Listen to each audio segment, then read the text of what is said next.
आज की यह क्लास ऑब्जेक्टिव टाइप या one word fill in the blanks की सीरीज में बोर्ड एग्जाम के लिए 12th क्लास के लिए इम्पोर्टेंट है।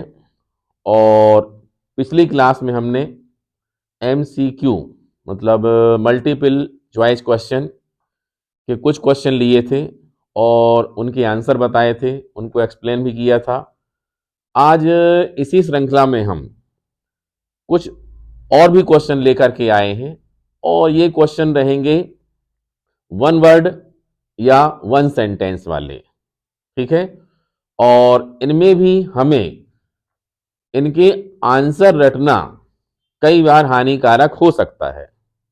आंसर आपको जो भी लगाने हैं लॉजिकल लगाने हैं, मतलब आप जो आंसर दे रहे हैं मतलब वही आंसर फिक्स होना चाहिए। कई बार ऐसा होता है कि आपने रट लिया और उसके बाद आपने आंसर लगाया, किसी ने कंफ्यूजन दे दिया, भ्रम पैदा कर दिया कि अरे ये नहीं ये हो सकता है, तो आप उसमें टर्न हो जाते हैं और उसके बाद उसका आंसर लगा देते हैं। ऐसी स्थिति में आपका वह कॉन्फिडेंस काम आएगा कि कोई भी क्वेश्चन है उसका आंसर जो भी लिख रहे हैं उसके पीछे आपको रीजन मालूम है, ठीक है। तो चलिए आज की इस क्लास में हम कुछ क्वेश्चन लेते हैं और ये क्वेश्चन हम पहले से लेकर के आए हैं, तो बोर्ड में चलते हैं। ये देखिए यहां पर हमने फिलहाल 4 क्वेश्चन लिखे हैं।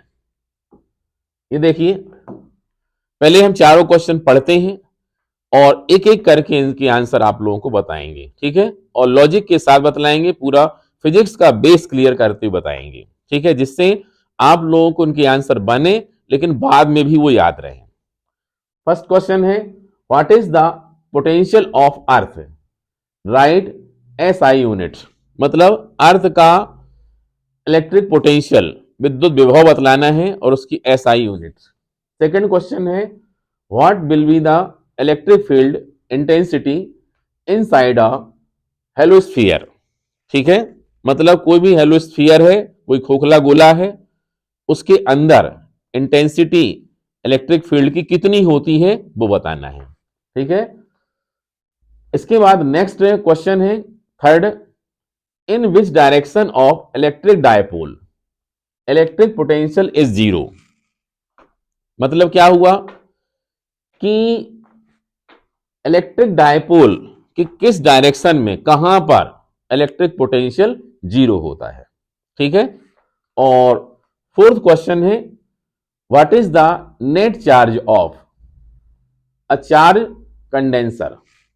मतलब जो चार्ज कंडेंसर है उसका नेट चार्ज मतलब टोटल आवेश का मान, कुल आवेश का मान, कुल चार्ज का मान कितना होता ये बतलाना है, ठीक है। इसी सीक्वेंस में एक आध क्वेश्चन और देखेंगे, हम लास्ट में चर्चा करेंगे। तो शुरू करते हैं सबसे पहले what is the potential of earth. मतलब अर्थ का जो इलेक्ट्रिक पोटेंशियल है वह कितना होता है ये आपको बताना है, ठीक है। अर्थ का इलेक्ट्रिक पोटेंशियल होता है जीरो। देखिए इसमें मान लो आप ये अर्थ बना लेते हैं, ठीक है। अर्थ का इलेक्ट्रिक पोटेंशियल जीरो क्यों माना जाता है ये हमें पता होना चाहिए, ठीक है। इसमें दो कॉन्सेप्ट हैं। सबसे फर्स्ट क्या है ये देखिए, अर्थ को आप बहुत बड़ा समुद्र मान सकते हैं। अर्थ को आप बहुत बड़ा समुद्र मान सकते हैं, जैसे संसार की सभी नदियां जाकर के कहां मिल जाती हैं, समुद्र में मिल जाती हैं। ऐसे ही जितने भी चार्जेज हैं, जो भी आवेश हैं, किसी भी पोटेंशियल से फ्लो होते हैं, करंट फ्लो होता है, वह लास्ट में कहां जाएगा, उसका अंतिम रास्ता होता है अर्थ में। आपने देखा होगा घरों में कहा जाता है कि अर्थिंग है आपके लाइट के कनेक्शन में कि नहीं है। आप जब भी अपना सॉकेट यूज करते हैं, प्लग लगाते हैं, उसमें 2 पॉइंट होते हैं, एक चार्ज का होता है और एक अर्थ वाला होता है। मतलब क्या हुआ कि किसी भी इलेक्ट्रिक सर्किट को ले लिया जाए, उसमें इलेक्ट्रिक चार्ज फिल रहे, फिल बस रहने से कुछ नहीं होता है, उनसे वर्क नहीं होगा, मतलब हमें करंट नहीं लगेगा जब तक कि करंट अर्थ में ना फ्लो हो। ठीक है, अर्थ का इलेक्ट्रिक फ्लो पोटेंशियल क्या माना जाता है? 0 माना जाता है। मतलब सभी जितने भी चार्जेज हैं वो कहां जाते हैं? वो जाकर के अर्थ में मिल जाते हैं। इसका इलेक्ट्रिक पोटेंशियल कितना होता है? 0 होता है। दूसरे रूप में ऐसा भी समझ सकते हैं हम कि अर्थ को इलेक्ट्रॉनों का भी समुद्र माना जा सकता है, इसमें बहुत सारे इलेक्ट्रॉन भरे हुए हैं, ऐसा हम मान सकते हैं। तो यहां पर अगर प्लस क्यू चार्ज है, कोई भी प्लेट कनेक्ट की गई है, तो होता क्या है कि अर्थ से ये इलेक्ट्रॉन्स निकलते हैं और जा करके इन चार्जेस को क्या कर देते हैं? न्यूट्रल कर देते हैं, उनको उदासीन कर देते हैं। ठीक है, इस प्रकार से ये चार्ज क्या हो जाता है? हट जाता है। तो दोनों प्रकार समझ सकते हैं।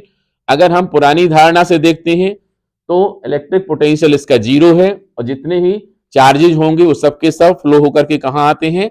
अर्थ में आते हैं। और दूसरा कॉन्सेप्ट है कि आप ऐसी कल्पना कर सकते हैं कि अर्थ में बहुत सारे इलेक्ट्रॉन्स हैं और जब भी कोई प्लस चार्ज कनेक्ट किया जाता है तो इसमें से इलेक्ट्रॉन्स निकल करके इस चार्ज को क्या कर देते हैं? न्यूट्रल कर देते हैं, उदासीन कर देते हैं। ठीक है, निश्चित है आप लोगों को यह आंसर क्लियर हुआ होगा।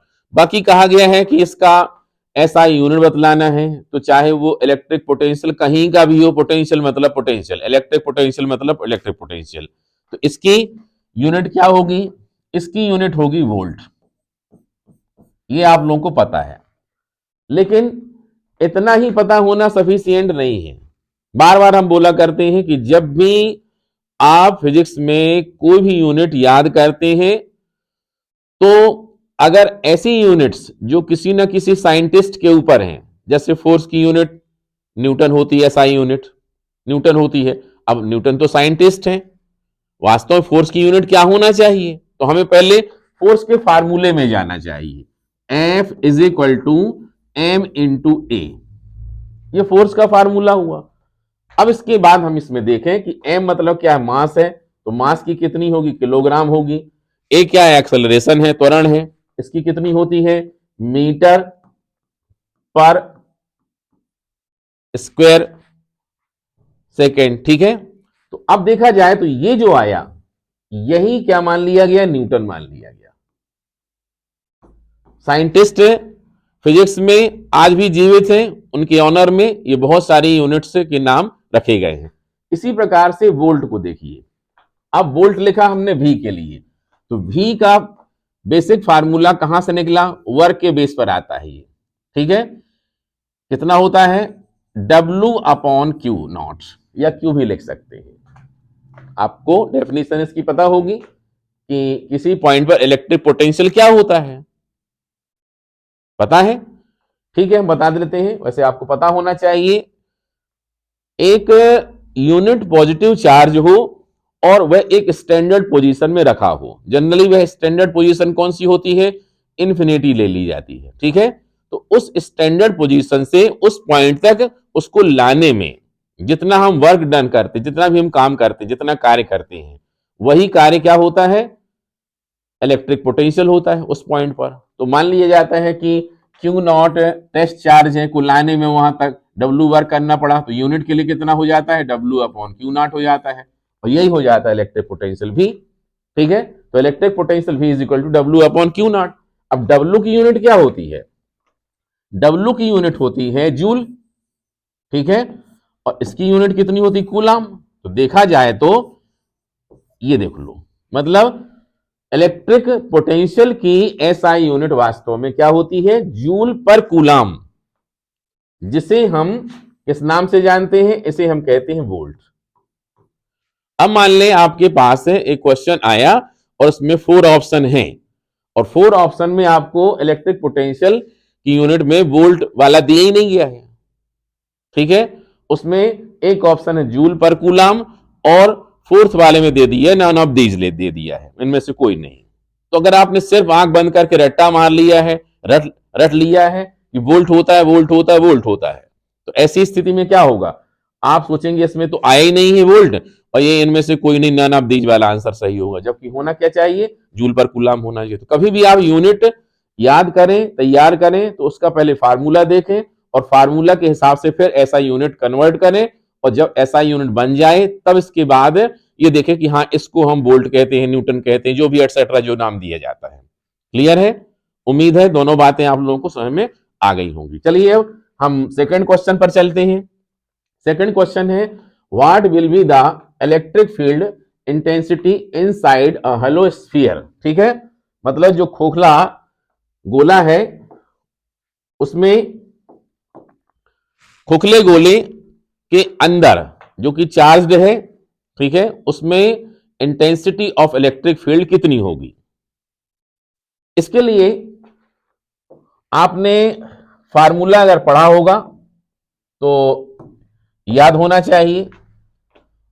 होलो स्फीयर के अंदर, चलो एक बना देते हैं हम,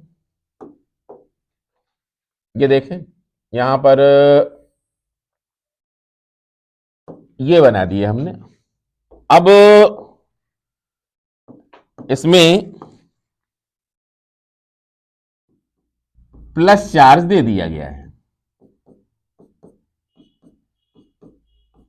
ठीक है, और इसकी जो रेडियस है वह रेडियस कितनी है, ये आप मान लें रेडियस आर है। कितनी है, रेडियस इसकी आर है।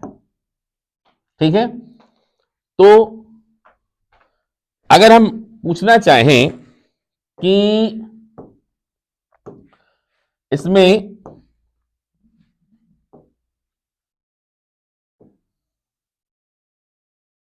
ये देखिए, इसके बाहर कोई पॉइंट है P, ये पॉइंट कहीं भी हो सकता है, बाहर भी हो सकता है, इसके ऑन सरफेस हो सकता है, इनसाइड होलो स्फीयर भी हो सकता है।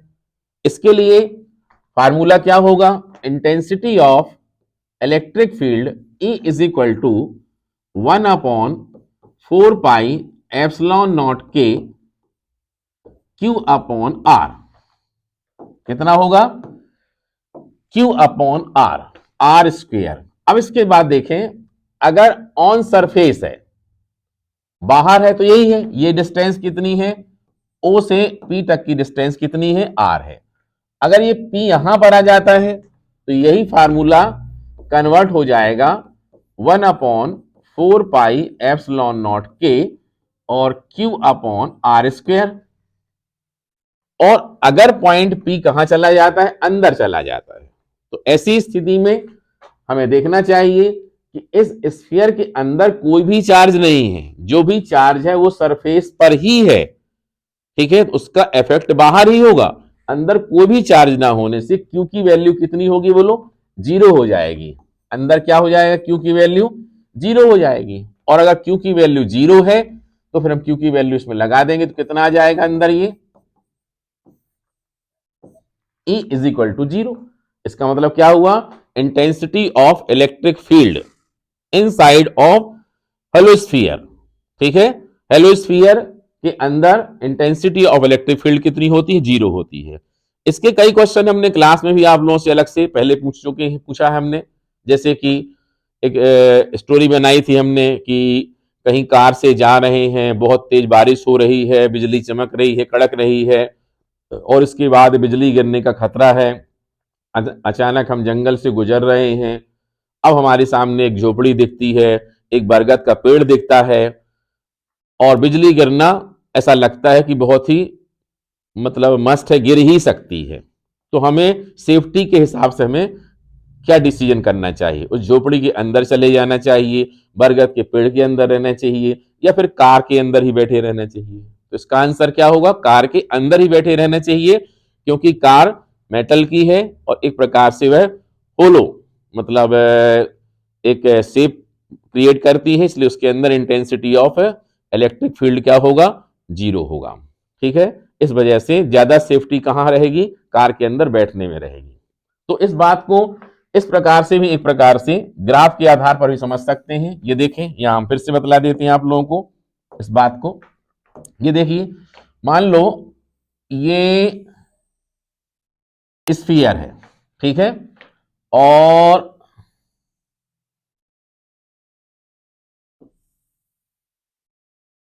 ये देखिए यहां पर क्या लेते हैं हम,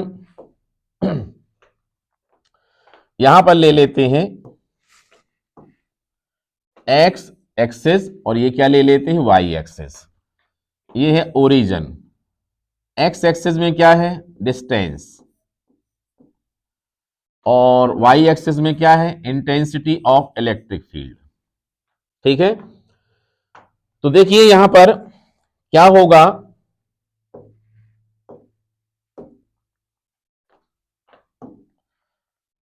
ये इसके रेडियस से हम एक लाइन ड्रॉ करते हैं, इससे बात अच्छे समझ में आएगी। ये देखिए मतलब यहां पर अगर पॉइंट है O और ये क्या है A है, ठीक है। तो अब देखिए यहां से अगर पॉइंट P बाहर है, मतलब R की वैल्यू कितनी है ज्यादा है, R की वैल्यू ज्यादा का मतलब क्या हुआ, इस ओरिजिन से दूर हटते चले जाएं। तो अगर R की वैल्यू आप इंक्रीज करेंगे तो क्या होगा, इंक्रीज करने से ये डिनोमिनेटर है ये, इस वजह से E की वैल्यू क्या होगी डिक्रीज होगी। मतलब अगर हम जितनी ज्यादा दूर जाएंगे O से तो E की वैल्यू क्या होती जाएगी, बहुत ही ज्यादा गिरती जाएगी, कम होती चली जाएगी, ठीक है। और ये किस रूल को फॉलो करेगी, E प्रोपोर्शनेट 1/r², ठीक है। इसका ग्राफ अगर हम ड्रॉ करेंगे तो ये ऐसा आएगा, ये देखिए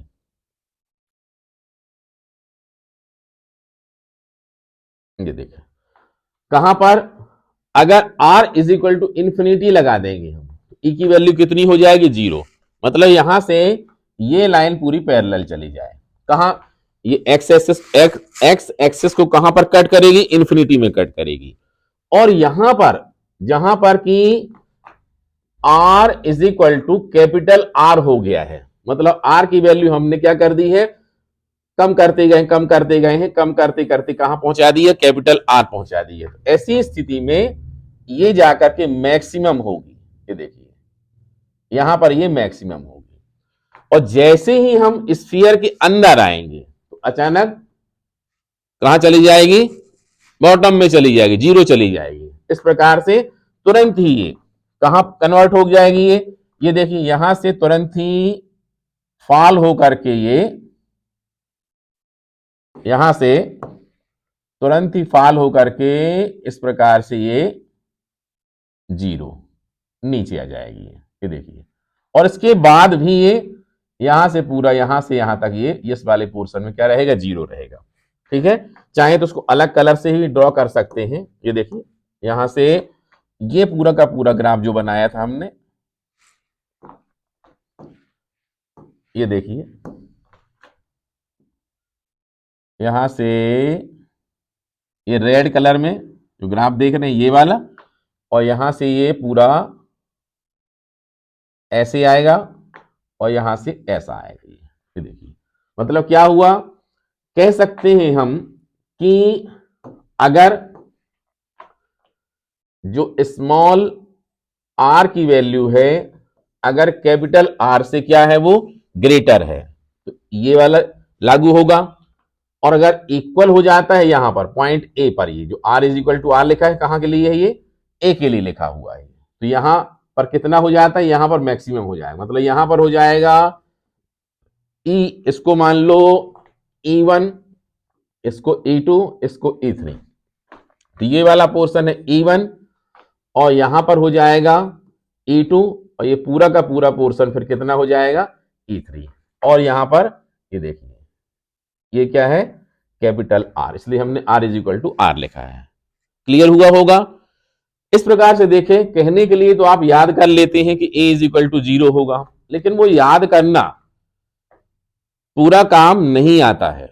यहीं पर अगर ये होलो स्फीयर के बदले सॉलिड स्फीयर कोई भी इंसुलेटर और उसमें चार्ज को मिक्स कर दिया गया हो और अंदर सब जगह एक जैसा फैला हो, तो उसमें ठोस वाले में सॉलिड वाले में जीरो नहीं होगा। आपको याद रखना है कि वह खोखला ही होना चाहिए, तभी ऐसा होगा। ठीक है, तो देखते हैं अब अगला क्वेश्चन। ये देखिए, in which direction of electric dipole electric potential is zero. ठीक है, मतलब इलेक्ट्रिक पोटेंशियल बताना है किसकी वजह से, इलेक्ट्रिक डायपोल की वजह से जीरो कहां पर होगा। ये देखिए जीरो कहां पर होगा। ये है एक इलेक्ट्रिक डायपोल, ये है माइनस क्यू और ये है प्लस क्यू।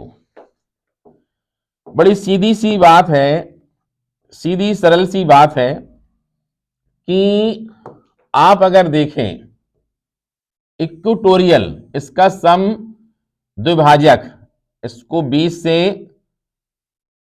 2 पार्ट में जो डिवाइड कर रहा हो, ये देखिए।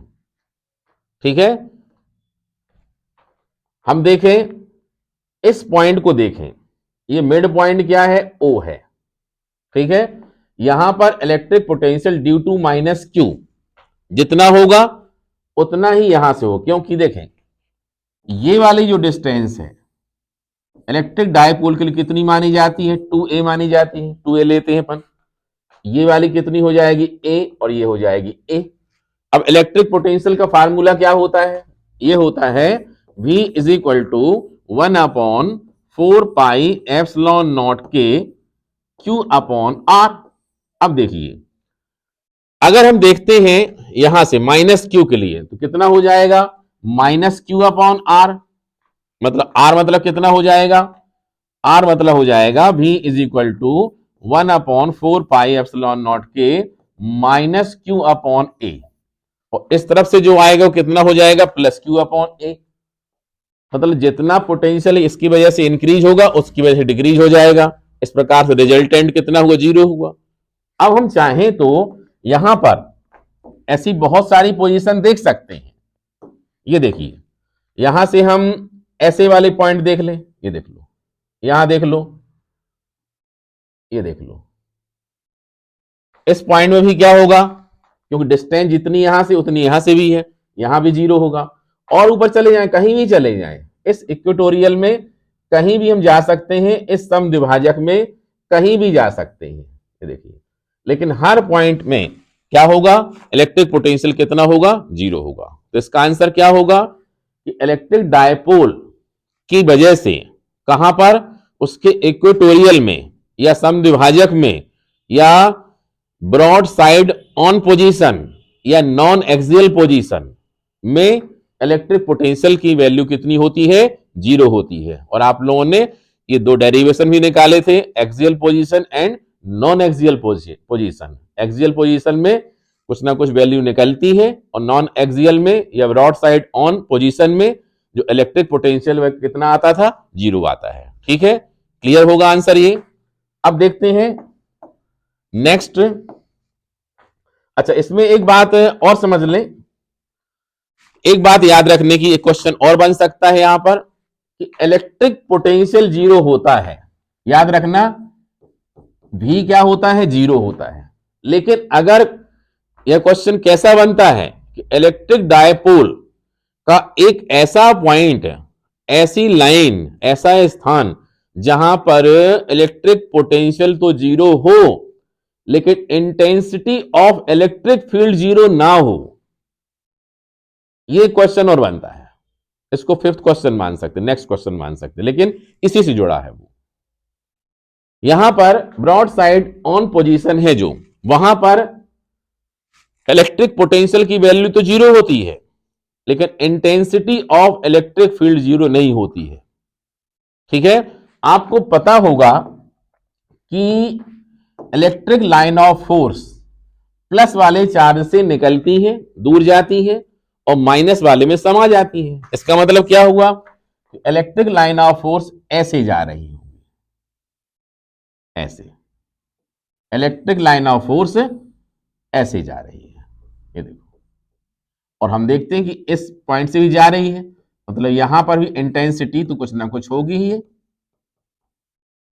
ठीक है, इस प्रकार से ये अनोखा क्वेश्चन बहुत इंपॉर्टेंट क्वेश्चन है कि ऐसा स्थान, ऐसी लाइन या ऐसा पॉइंट जहां पर इलेक्ट्रिक पोटेंशियल जीरो होता हो लेकिन intensity of electric field zero नहीं होती हो। ठीक है, आपको याद रखना है। ठीक है, चलिए नेक्स्ट क्वेश्चन पर चलते हैं। देखिए, what is the net charge of a charge condenser. देखें, बड़ा आसान है ये, आप समझ सकते हैं। नेट चार्ज, कंडेंसर या कैपेसिटर, ठीक है, कुछ भी आप बोल सकते हैं। ये देखिए,